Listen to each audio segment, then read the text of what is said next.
We optimize everything about our health routines, except the air we breathe. And when your air is off, your body feels it first. The Blue Air Blue signature air purifiers quietly remove tiny airborne pollutants and odors, supporting deeper sleep, better recovery, and clearer focus. Visit blueair.com and use code SIGNATURE30. Hey, it's Bubba Wallace from 2311 Racing. You know what feels like forever? Sitting on a plane waiting for takeoff. Good thing I've got Chumba Casino. With daily boost and social casino games on tap, this is the kind of fun that makes time fly. Why not turbocharge your downtime? Play now at ChumbaCasino.com. Let's Chumba. Sponsored by Chumba Casino. No purchase necessary. VGW Group. Void where prohibited by law. 21 plus. Terms and conditions apply. He's an old head. Youngins are really starting to get on my damn nerves. He's a purveyor of nonsense. Awful. He's a Georgia high school coaching job influencer. His favorite Bible verse is, Jesus wept. He's the man of constant sorrow, Chris Lamb. Yeah.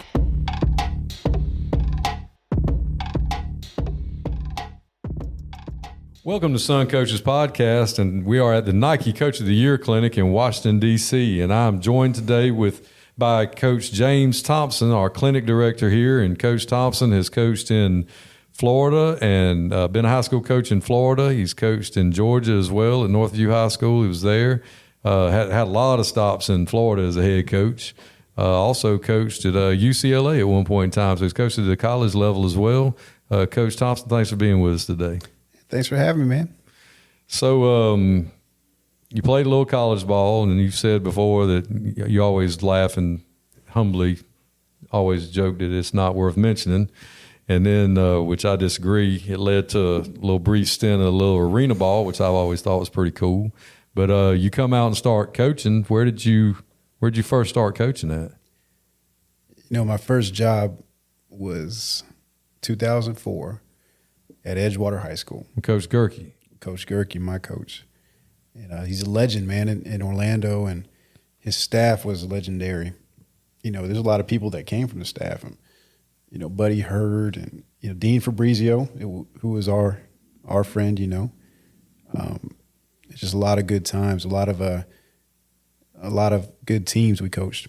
But I coached there from like 04 to 08. And at that time in Orlando, man, it was a good time to be alive. We saw all kind of different kids, man. There's story after story there. We had a kid one time, he robbed a Chinese restaurant, and in the process of robbing that restaurant, he dropped his wallet. So the police came to the school and picked him up. So he wasn't a very good thief. No. And then, you know, I moved from there. You know, I coached for about 4 years. I coached quarterbacks, receivers for 4 years. I coached JV. We were undefeated. You know, I coached them for 2 years. We never lost a game. So I thought that was pretty cool. And the thing that Gerke did for me, which what I really respect now that I'm sitting in his chair, is he put me down on JV with no help. You had to coach the whole thing by yourself. And you got to, you know, put yourself in my shoes. You know, I'm a 20-something-year-old kid, and you got to take care of everything, man. Getting them on the bus, ordering the bus, you know, organizing offense, defense, special teams, keeping the sideline under control, and, you know, all that when you're 20-something years old. And I'm going to tell you, that experience, more than any other stop I had, I learned more, and I was more prepared to be a head coach because I knew I could, if I lost my whole staff, I knew I could do it on my own. It was like baptism by fire. Yep. You didn't really have a choice. Yeah. And then nobody looking around. There's nobody else. Going through it at the time, you're like, damn, man, this guy's leaving me here with with nothing. But, you know, looking back, that was probably the most valuable thing. So you leave, once you left there, like, what was your first head coaching job? Well, it was in Gainesville. Or no, excuse me, it was Cornerstone Charter. But before that, so like I left Edgewater, I went to Jones High School in Orlando. And so Jones is like it's like a historic black school. It's in the middle of the city in Orlando. It's kind of like it's a fixture in the city. You know, Jones is something it's a lot of pride in that community. but I got to be the offensive coordinator.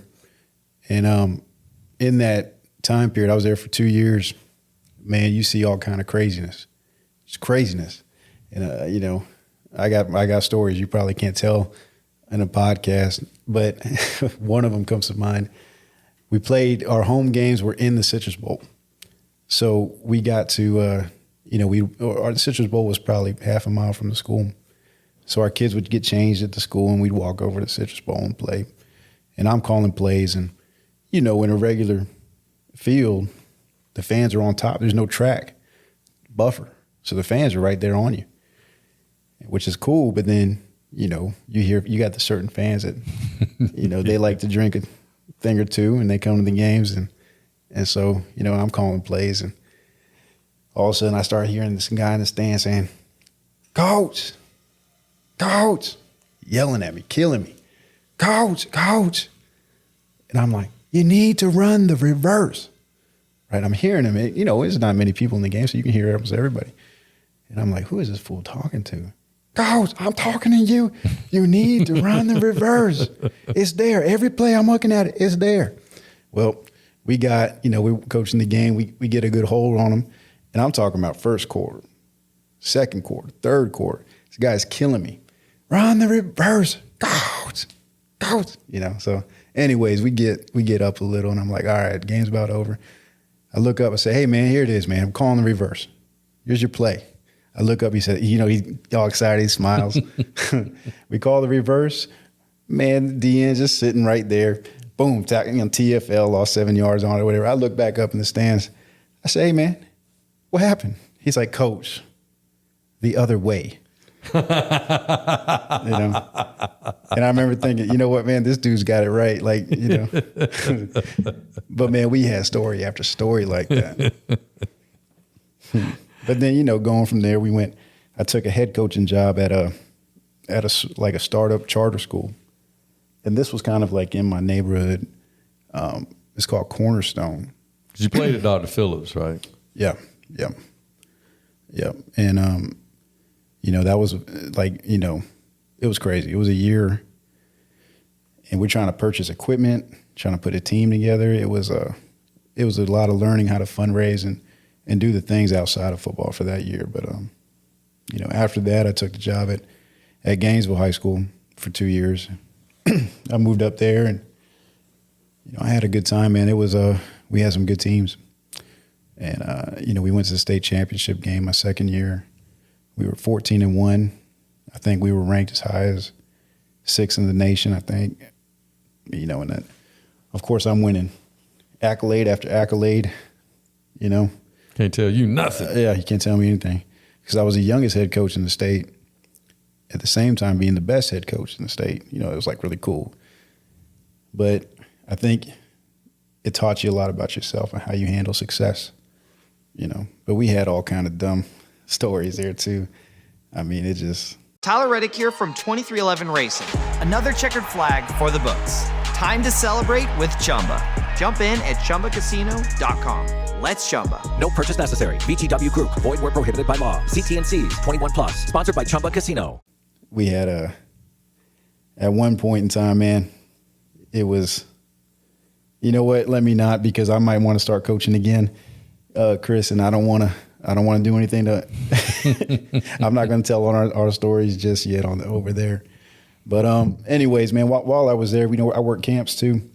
So we worked a camp in Samoa, and you know, at first I worked all the all poly camps, and at the time, excuse me, Troy Polamalu was like the best player in the NFL.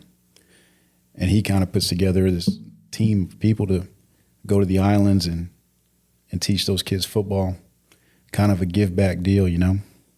And I was fortunate to be a part of that.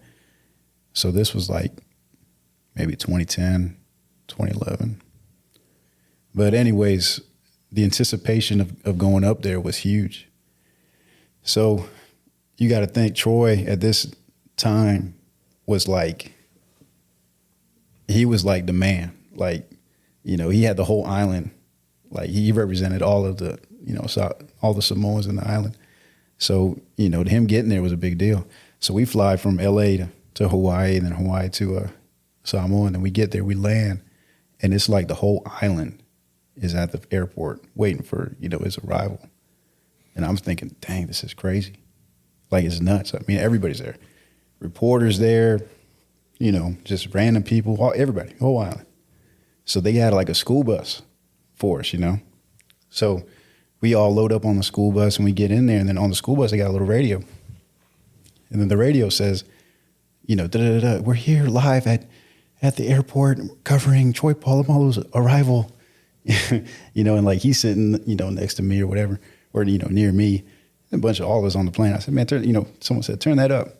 He turned it up and says, in a shocking turn of events, Troy has decided to wear his hair in a bun instead of down and I'm like, what the hell? Like, man, people really anticipating this. So I'm just painting the picture, like we're the big people on the island.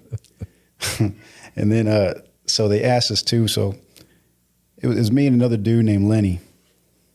And they asked us, somebody did, to come speak at the church while we were there.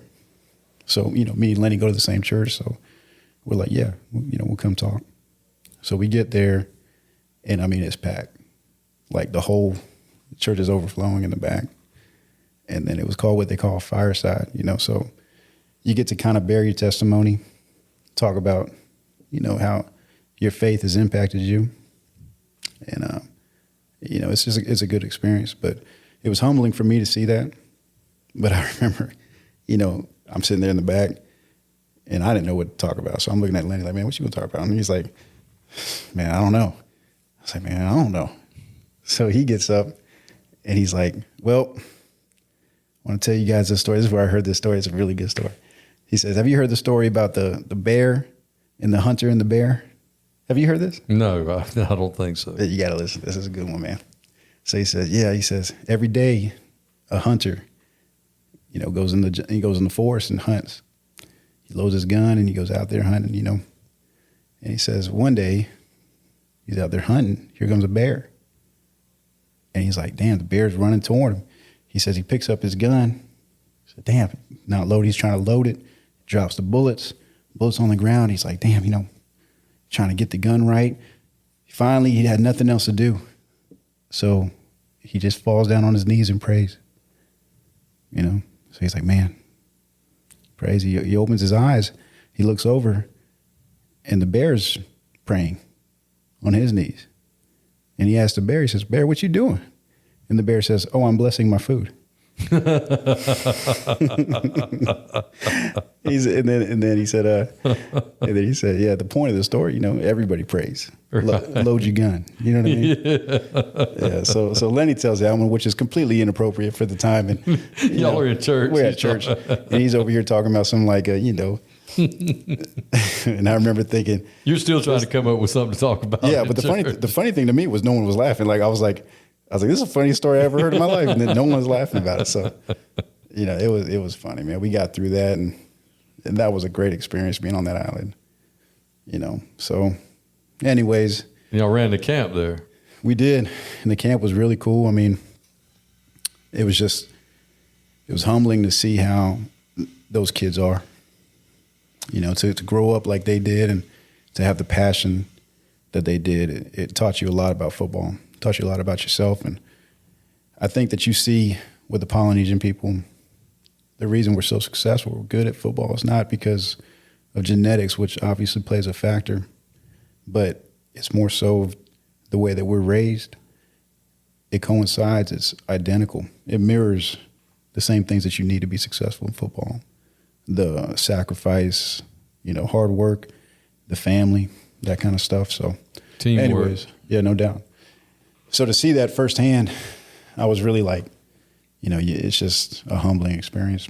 Anyways, so I left Gainesville and I went to the Land High School. And that was a challenge. It was just kind of in turmoil when I got it. And, it was rough. We ended up turning it around. We got them to the playoffs in 2 years, which I'm very proud of because of where we picked it up at and where we left it. I thought was a pretty big shift, But part of it, I remember like that first year, man, it was so hard.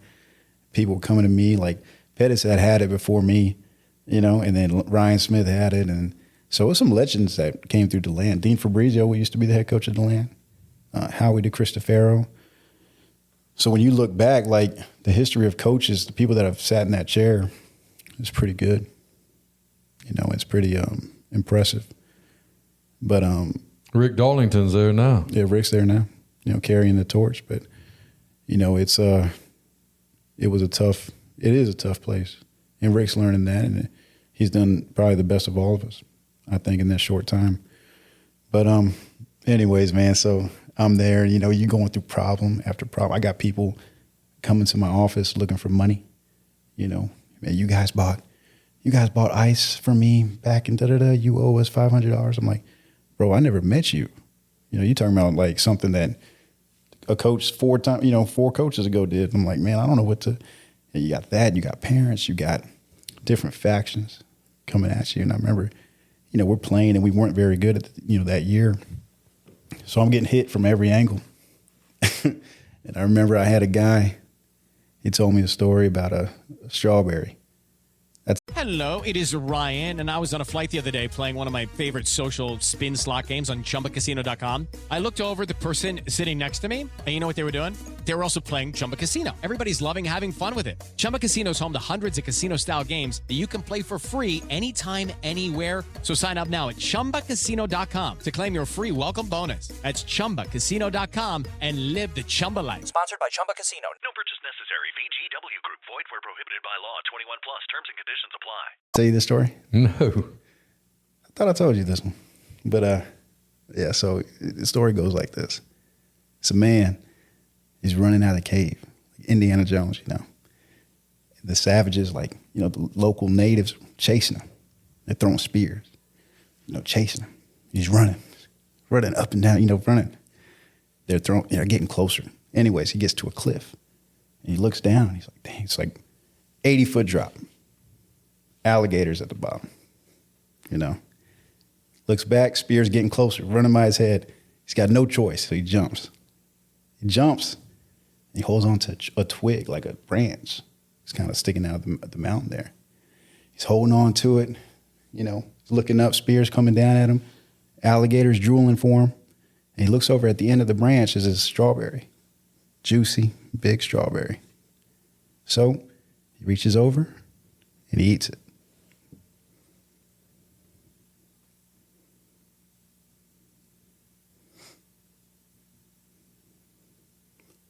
That's it. That's the story. Well, there you go. He ate the strawberry.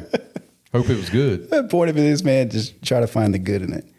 Someone told me that. I was so pissed. I said, that's the dumbest story I ever heard in my life. I said, get the hell out of here with that. But you know what, man? I was waiting for the he fell. Strawberry was what was keeping him in. He shouldn't have reached for the strawberry because that's what caused the alligators to eat him. The strawberry has some magical powers and... I was waiting for something. You're just sitting here looking at me crazy. I was like, no, that's it. That's it. That's it. Always try to find the good. Try to find the good, I guess. So at DeLand, you were having to always try to find the good that first year. Yeah, man. That strawberry didn't look like that. But, man, I had a good time. I had a good staff. It's hard to find a strawberry in DeLand that first year. Well, I had good staffs, man. I had good staffs everywhere I've been. I've been real lucky, real blessed with that. And then you look at like stuff we're doing now, with this clinics, or it's, camps we're putting on or whatever. But the staff I use is really just guys I work with from years past, So I'm like, someone told me today, he's like, man, you're the only dude I know with a full staff and no team.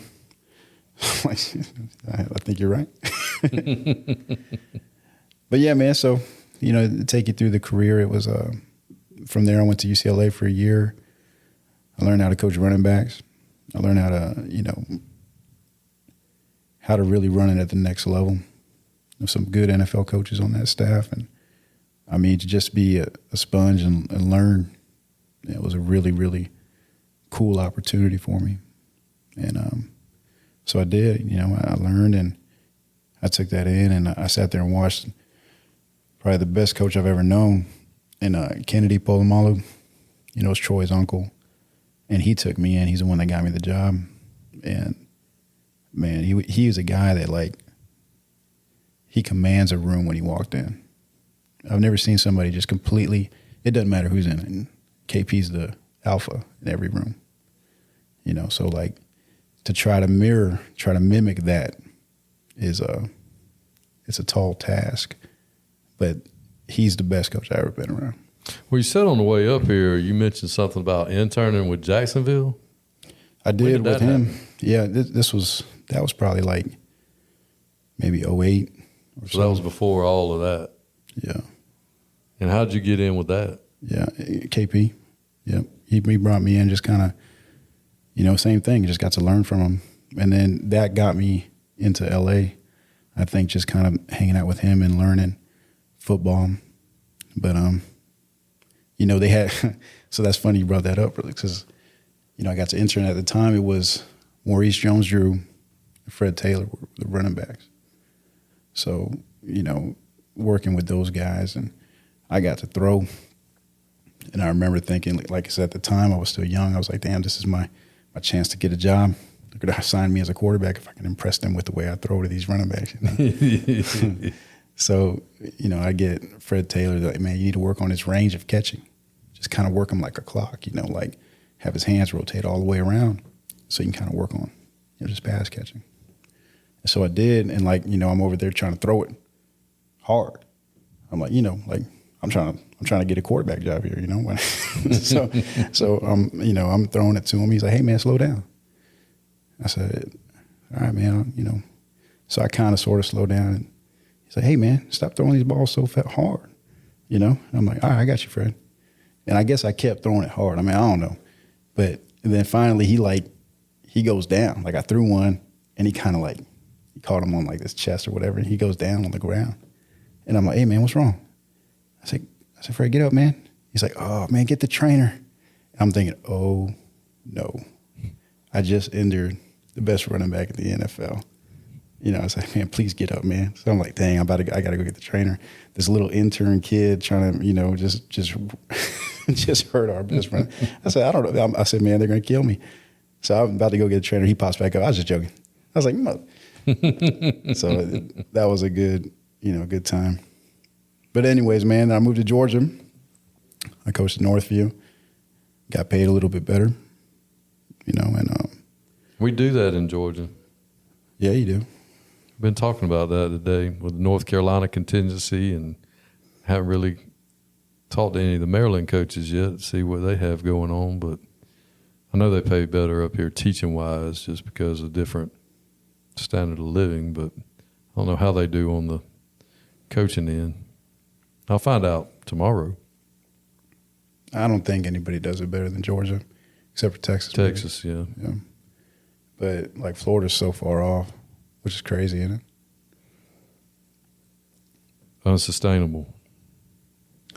You know, we spend a lot of time talking to senators and people we think are going to help. It's just, you know, it's like one of these things that it's easy to nod your head and say, yeah, man, we agree, but nothing's changed. So, you know, it's just one of those things, man. Like, the right thing is to pay these coaches what they deserve so they can help the kids. And ultimately, the people you're helping are the communities, and the communities that need help. But no one seems to see it that way. And you're at Northview. You got to meet, became friends with Jeff Saturday, didn't you? Man, yeah, I did. He was a neighboring coach, and he was just a cool dude. You know, we went to camps at his spot a lot. We went to FCA camp together. We did a lot of 7-on-7s together. And I mean, he's intelligent. He is what you think. You know, what you see on TV is what he is.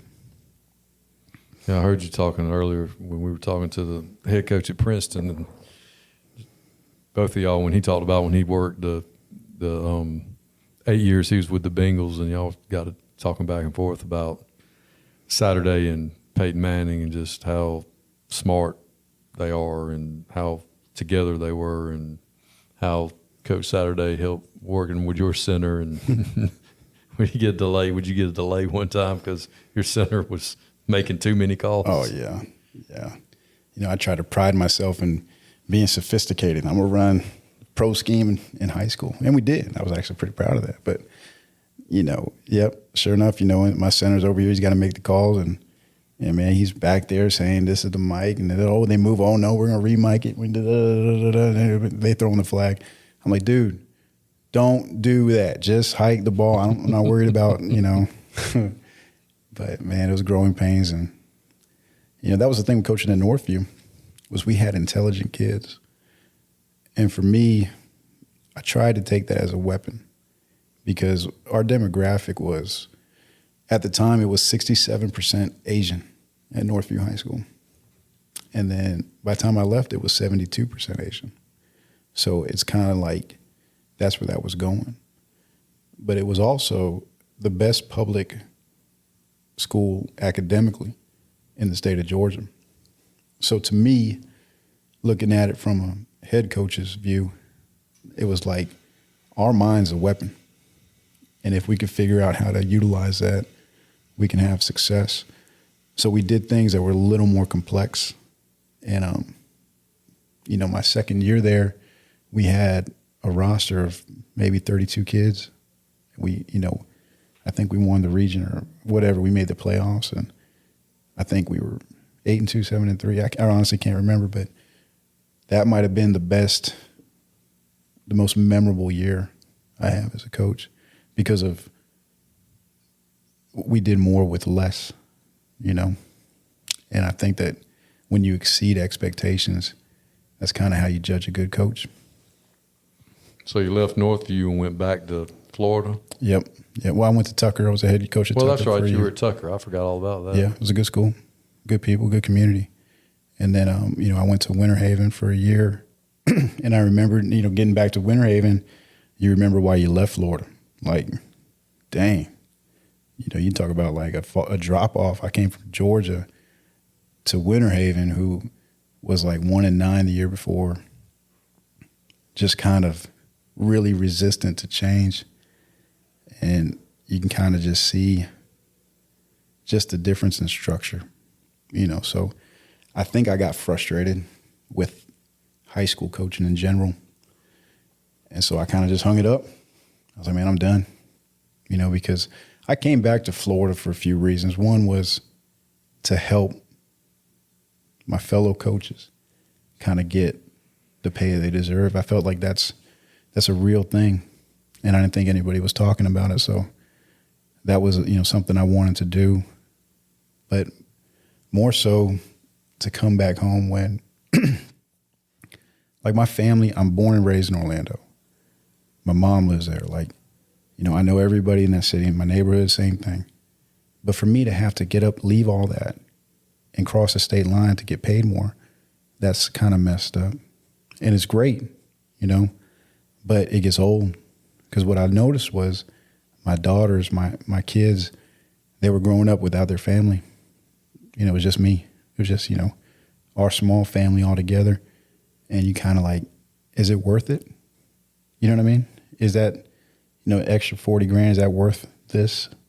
Extra 50 grand, whatever it is. And you're kind of, for me, it took me about 6 years to finally realize it's not. I need to go back home. So that's what this was. It was an experiment. And then it's just, you realize high school coaching, man, it's crazy in Florida. I just remembered now why I left. And then you kind of like, well, what do you do?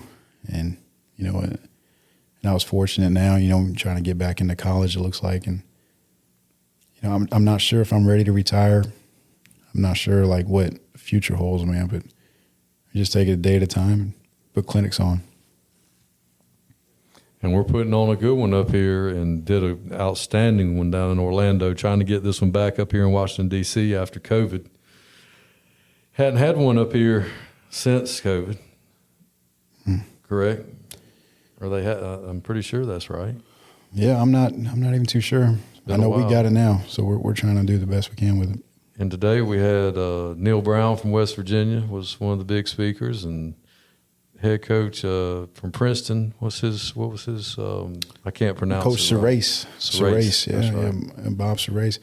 And man, was he impressive, right? I could have sat here and talked to him I got to spend an hour and a half with that dude, and I could have listened to him talk for the rest of the day. Crazy. The rest of the weekend. Just the most accommodating, nicest, man, regular guy. I mean, I really liked Narduzzi when we were in Orlando, but man, that dude's an Ivy League, went to Princeton, played at Princeton, now has been the head coach there for this year 15, and he's just like a regular guy. I mean, obviously extremely intelligent, regular guy. But sharp. Nice guy. You can tell even coached for the Bengals for 8 years. Mm-hmm. And he was impressive. Man. I liked him a lot, and we'll have him in Orlando for sure. But these what's really cool is you get to see in the position that we have, Chris. Working these things, you get to kind of see a different side of these guys.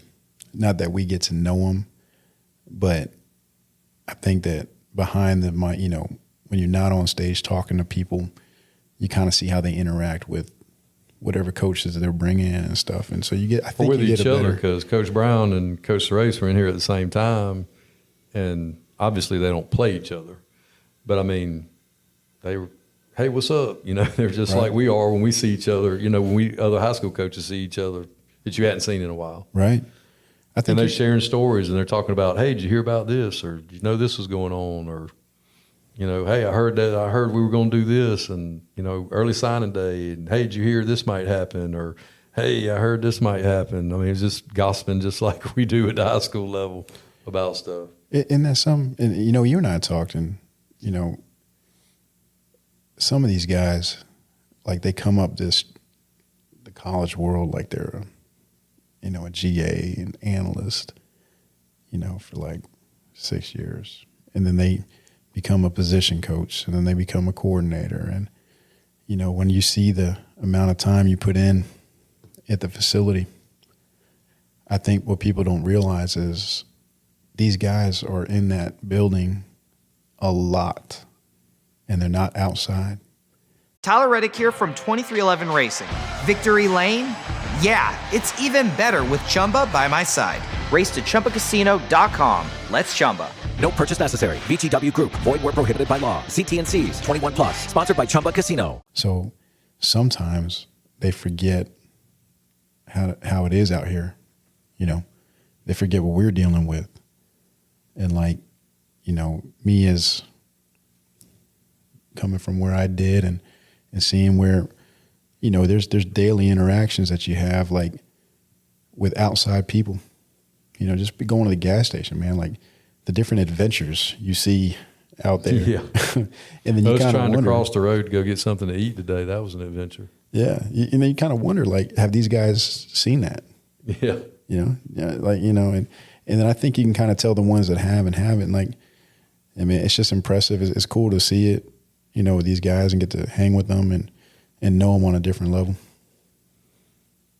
It was like Coach Brown talking when he was at Troy, and I was coaching in South Georgia, and just the same thing in Orlando when we talked to like Danny V down there, and just knowing the same people, running in the same circles. Oh yeah, I remember when I recruited there, and I remember that guy, and how's so-and-so doing? Is he still at this school? And, the ones that pay attention, the ones that are real, and they're really beating the bushes trying to find the best players they can find for their programs, and that impresses me. I mean, and then the Princeton coach is his mom's folks. His dad was in the Air Force for a time and was stationed in Warner Robins. So he has family in Warner Robins, which is right next to where I live. So every year for Christmas, they would end up in Warner Robins to visit his grandparents or whoever was there. And he still has cousins and aunts that live in Warner Robins. And I was like, this is insane. The head coach of Princeton has family in Warner Robins. Well, I heard him invite you to a game. Yeah, that was cool. He was like, they're playing Mercer next year. He's like, hey, come on, you come be on the sideline with us and hang out and stay in touch, and I'll hook you up with tickets. And I don't want to say names, but I don't think people know who you are. And I think that's a good thing. And I think that you can use that to kind of filter out the bad coaches and distinguish the good ones or whatever. Because man, if they knew who you were, Chris, they knew the influence you had. Yeah, I think nobody from nowhere that ain't never done. Yeah, okay, and that's what. But I mean, I saw a head coach last week, or when we were down in Orlando, they kind of just look past you and walk by you. And I remember thinking to myself, like, all right, like you just missed out on about getting about 10 kids you could have got in Georgia, but to each their own. Well, they're going to do what they do, and that's And again, I'd look past me too. I mean, I'm not a head coach. I've never been a successful head coach. I just happen to know a lot of people, and I try to help their kids out. I just try to, you've heard me say it a million times, whether it was in Orlando or here so far, is trying to get these people to understand that. And not just in Georgia, it's Florida, Alabama, everywhere in the Southeast where we're at, that don't just hit the major cities when you go to recruit places. There are kids that can play everywhere if you'll just get off the interstate and don't solely rely on recruiting services to provide you with a list of names and only 5 stars or however many stars you're looking for, and find kids that can play. And I'm not talking about slip through the crack kids. I'm talking about kids that can play. And, and I'm not necessarily saying we've got them where I'm at, but I know places that do. And, I'm trying to help those guys out.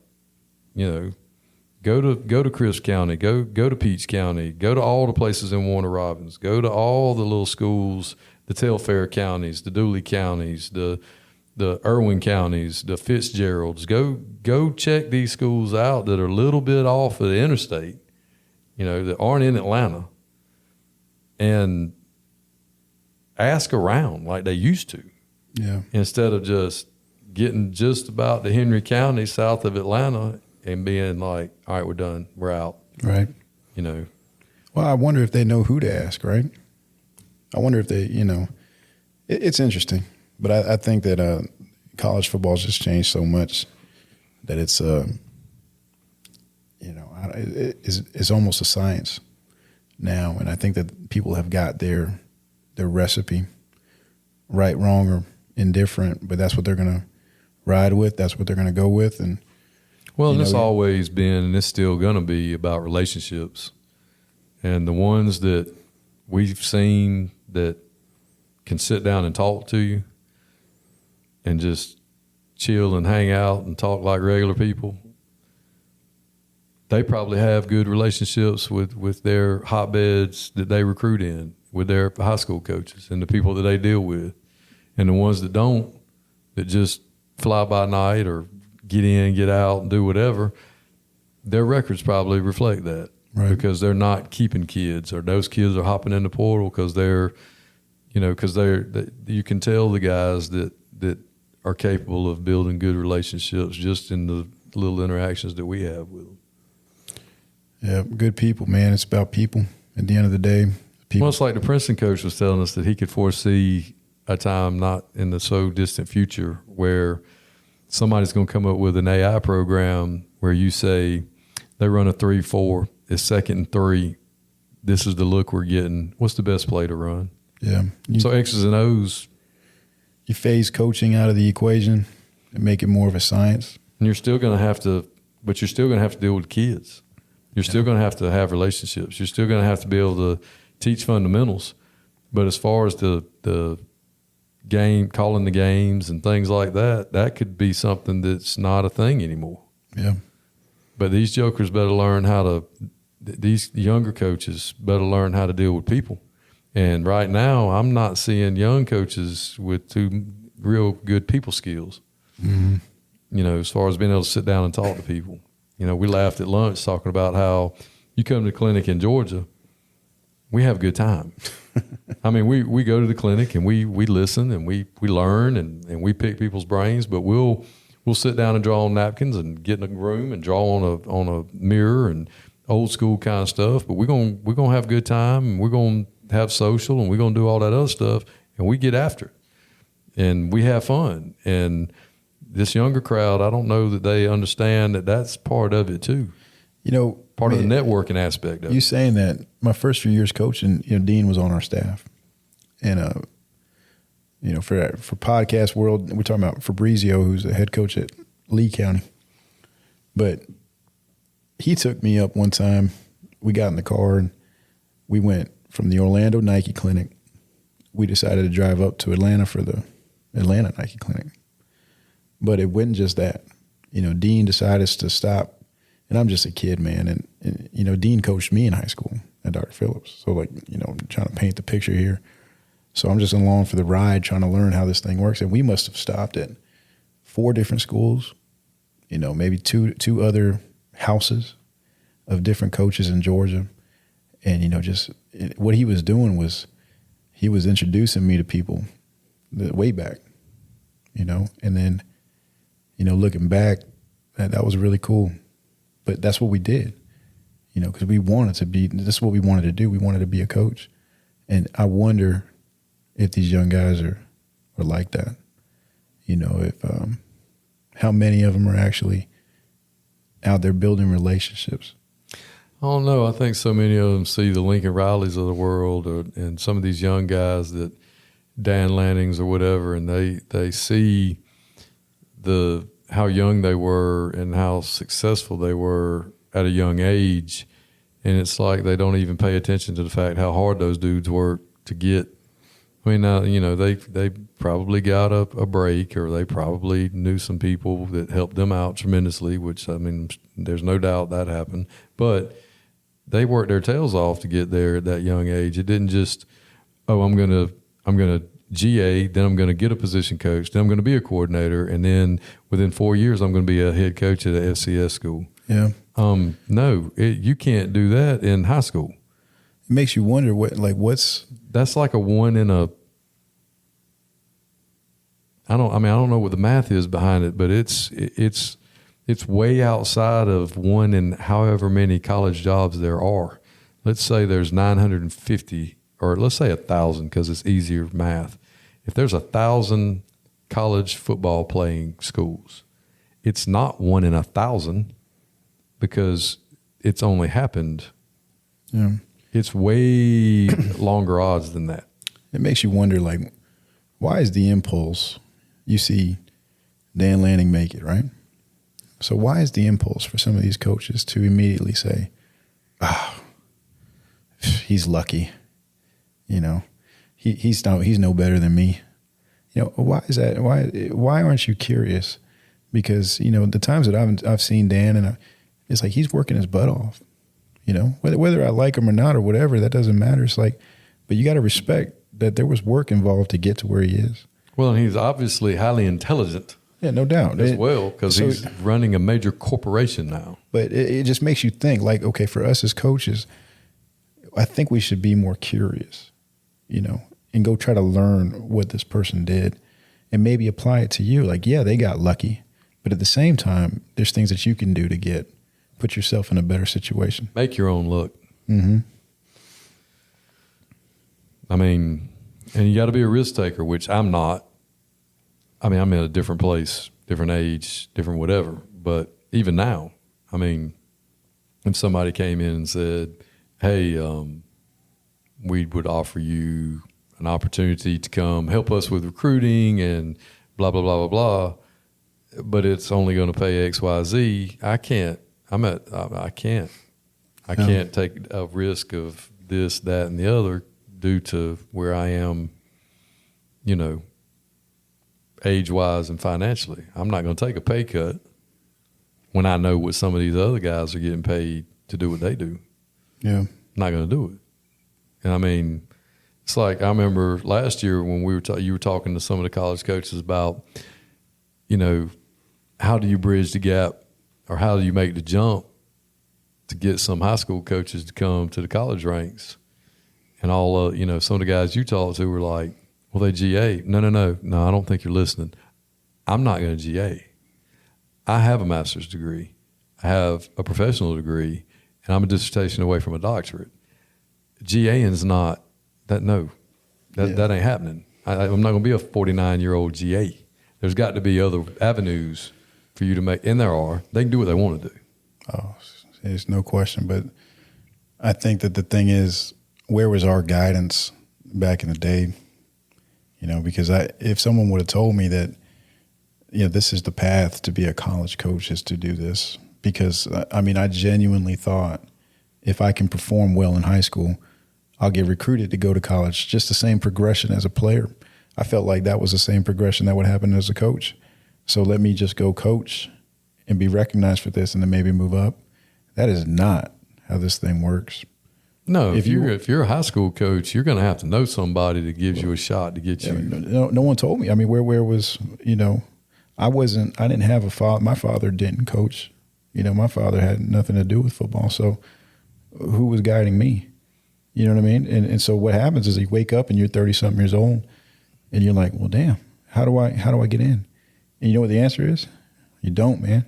You don't. Yeah, you're right. You out. Like, and then it's kind of like, well, what do you do? I don't know. You just accept the decisions you made. But at the time, I think what we can do is help pay it forward for the young coaches and kind of absolutely help guide them and how to, you know, if this is where you want to be, this is how you get there. Yeah. And I kind of wish I'd have had that guidance. But the guys that guided me, my coach, Coach Gerke, Coach Hurd, Coach Fabrizio, I mean, they did the best they could. They showed me the path that they took. And, man, I love them for it. But, man, you know, if you want more, if you want to be the head coach of the Dolphins, which was still a dream of mine, like, man, that wasn't the way to go. Yeah, I got offered a GA job for Duke baseball 24 years ago and didn't take it because I couldn't take the pay cut and didn't want to move around so much. Well, 10 moves, 14 schools later, I would be the head coach at a FCS baseball program right now, or G5 baseball program now. If I'd have taken that, and I'd have a master's degree from Duke, which would probably pay pretty well. You got more hats in your closet than I do. Yeah, it's pretty bad. Coach Alligood always says I got all the T-shirts, but you know, and every one of my moves were vertical or for a pay raise. Mm-hmm. So almost all of my moves were for that. I mean, I've always moved and made more money one way or the other. And Tyler Reddick here from 2311 Racing. Another checkered flag for the books. Time to celebrate with Chumba. Jump in at ChumbaCasino.com. Let's Chumba. No purchase necessary. VGW Group. Void where prohibited by law. See T&Cs. 21 plus. Sponsored by Chumba Casino. You know, that's something that over time just happened. But, you know, we talked at lunch these guys that are out of state, attracted to the honey that is the money in Georgia, and trying to get them to understand, you know, there's been 4 or 5 times in my career where I was only someplace for 1 year because the head coach got let go. I wasn't tenured, and they needed my teaching slot for the new guy that came in, and you didn't have an option. You could resign or you could be non-renewed, and non-renewal that's not an option because that doesn't look good. So we sure do like you and your wife, and we appreciate seeing y'all at church, but we need your teaching slot. So you kind of have to, you roll out and you go to the next, you know, you just hope you can catch on somewhere else. And like I told them, you better rent, because buying a house, you know, we own a house now, but you know, my wife's moved around so much now that, you know, we bought this house that we live in. She was like, you can go somewhere else. I'm not moving again. Well, what about our profession as a high school coach? How crazy is it that the people hiring have no idea what they're doing, right? Like, it's nuts, man. Like, how can a principal who's never coached, his path has been academics. It's been, you know, in some cases they've never even seen, you know, been to a football game, and they're going to interview you and decide who they want. Sometimes in a 30-minute interview. Yeah, it's a straight it's luck, man. Like, and then here's the part that's crazy. The coaches, if you get the job, right, you become a head coach. Some of these guys walk around with their chest out like they did something, you know? And I'm looking at it like, bro, the guy that gave you the job didn't know what he was doing. You know what I mean? Yeah, and like, here's the deal. I saw you last week. You didn't get the job. You were complaining about how bad he was. The guy you're working for now is the same guy. So you're over here like, you can't have it both ways, man. Like, you have to accept the fact that they don't know what they're doing. It's luck if I get the job or not, and kind of accept who you are as a person. Well, and I've heard several people that are looking, and they tell me that they're looking, and they ask me to help them find something. And when I mention, do this, call this guy, go here, then they enact their parameters. Well, I need to this. Well, you must not be hungry. You must not really need a job. Because if you really needed a job, you'd go take this job, or you'd go talk to this guy, or you'd go do that. You might want a job, but, I have to be a coordinator. I have to be no, son, that ain't how this works. You might want to go take this job over here and be where you're at and do the best you can. And I don't know, it's just aggravating when you try to help people out and they can't get out of their own way. And again, this, I couldn't get out of my own way, and here I am. But just trying to get them not to make the same mistakes, and it's just frustrating when somebody comes to you for help. And look at us, Lamb, right? Look at us. Some would say, I'm you in Florida. You're me in Georgia. We're old heads, man. We've done this a long time. I've been a head coach a long time. I've been an assistant coach a long. We've been in this game. We've seen it back when it was real, and then now see what it's changing into. And man, I don't put it like this. I have a lot of faith in me, as far as I believe that there's I believe in Heavenly Father, and I believe there's a plan. And I say that to say, if you know those things, if you know that there's a bigger, more of an eternal perspective to this whole thing, I think you can my self-worth isn't dictated by my profession. No, and it shouldn't be. And that's the message I think that needs to get out. It's like, bro, you're not, like, who are you kidding, man? Whether you were the Super Bowl winning coach or whether you're the JV coach, right? You're still the same coach. Not to mention, your value shouldn't be tied to that. It should be, because you're helping kids one way or the other. No doubt. And if you're not in it for that, whether they're 22-year-old kids or they're 14-year-old kids, they're kids. And you're trying to help them realize dreams and help them get where they want to go. And it ain't about you. And if you can get to that point, you can at least have fun. I have fun. I have a good time.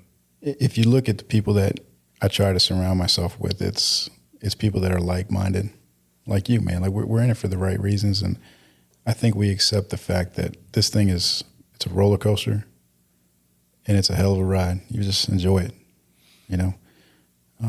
Yeah, I just worry about the future of the profession because, I generally don't think, or didn't before think about it outside of where I live. I don't care what y'all do in Florida.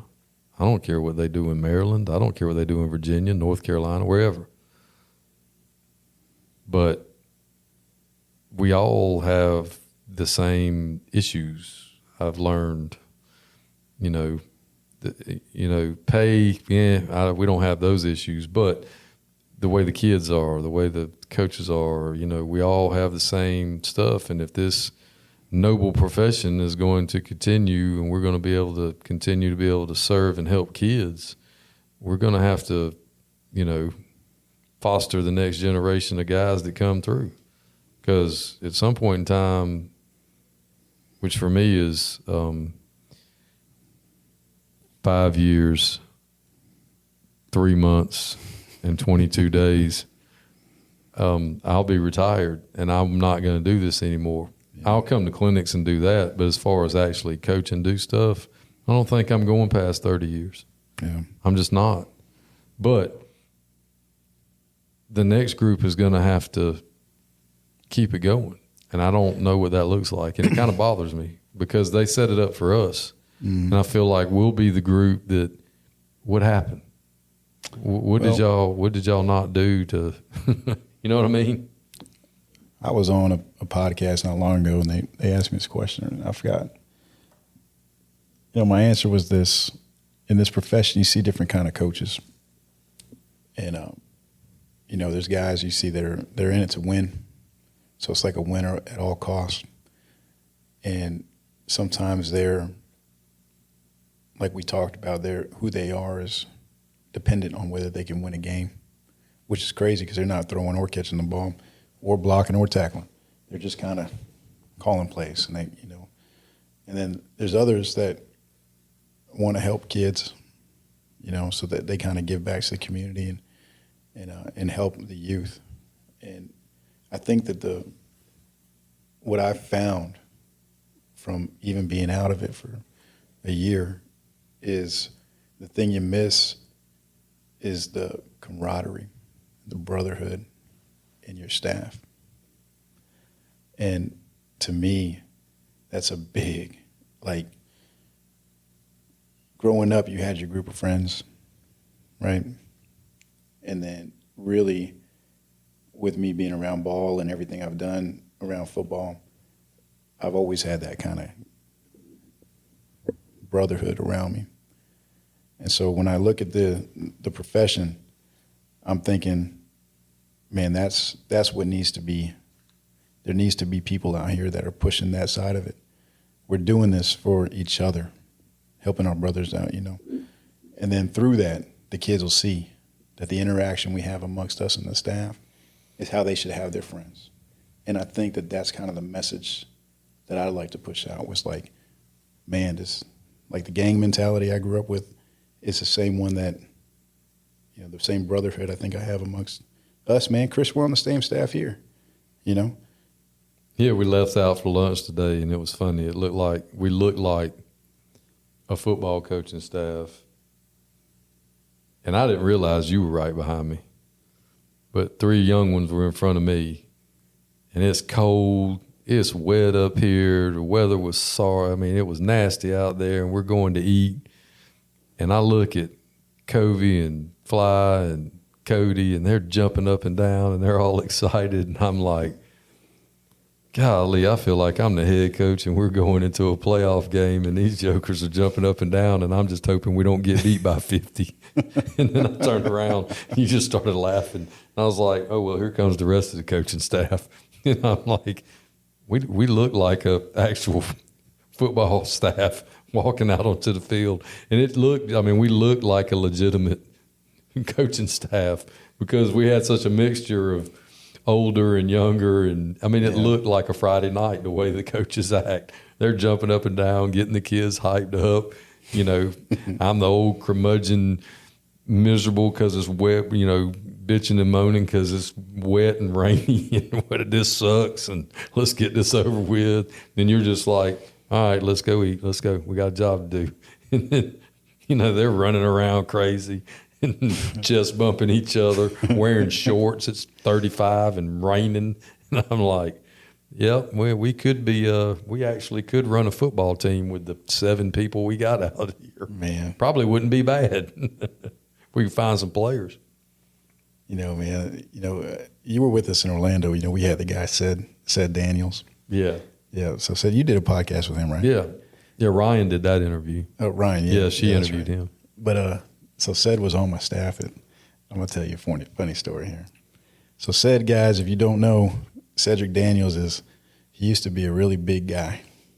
And he's a Hawthorne now, right? He's a Hawthorne, yeah. But he was a head coach at Eastside, and he was my co-DC at Gainesville. But we end up we go to a FCA camp, in Camp Blanding. It's in the middle of nowhere, and we sleep in Army barracks. So we got the whole team in like just this it's just cots on cots, like straight down in a straight line. That's all gets said in a cot. Yeah, I don't know how we did it. I think some of us were sleeping on floors because, of course, we only paid for 40 kids and we brought 62. So you know what I mean? Like, and that was our MO at Gainesville. We were broke, but we were going to figure out a way. So, anyways, we're all sitting there, and they didn't feed us, so we're all starving to death. They gave me like a peanut butter jelly sandwich, and I mean, if you know me, you know that that's what I eat on the way to the refrigerator to make something to eat. You know what I mean? Like, yeah. So I'm over here like, all right, like this is a joke. We're all hungry. Said is too. And we're sitting in the back, and door swings open. When the kids walk in, and I see Said, and this is, I kid you not, man, we must have been 100 yards away from this kid, and Said starts doing this. He turns around, he's like, "Who's got chicken?" Right? And I'm like, "Said, what are you talking about?" And he saw it from 100 yards away. He saw this kid walk in with a bag, and he knew there was food in this bag because he could smell it. And I'm like, this is crazy, right? What are you talking about? So he tells the kid, he said, "Hey, come here." So the kid starts walking over. And as the kid gets closer, he got up to about 20 yards away, right? And 22 yards away. I measured it later. It was 22 yards away. And the kid's like, he said, "What's in the bag?" Kid says, "Chicken." He said, "Where'd you get that chicken?" Kid says, "I got it from Popeyes." And then Cedric says, "Let me see." So the kid, 22 yards away, shows him a piece of chicken. Cedric says, "That's not Popeyes chicken. That's Publix chicken." So this man, this is why he's a legend. He can identify fried chicken by texture, by sight, from 22 yards away. So when I tell you the entire coaching staff busts out laughing, I'm falling down on the ground. I'm starving to death, and I'm over here. That was the funniest thing I ever seen in my life. How could you possibly know? He was hungry. Don't get between a big man when he's hungry and some chicken. Oh my gosh. I remember last year, y'all started on him about some chicken, and I didn't know that story. And I and y'all were all dying laughing about it. Now it makes sense why that was so funny. Because I can see him. I can see Said, "Where'd you get that chicken?" Oh my gosh, man. We had so many good times. Well, man, I sure have enjoyed it. Appreciate you coming on today. And I'm absolutely know that we're going to be doing this again. We got a full day ahead of us tomorrow. Long drive back to South when we get done. And then we'll see what comes up after that. Thanks for having me, man. Anytime. You're always welcome. Sure do appreciate you.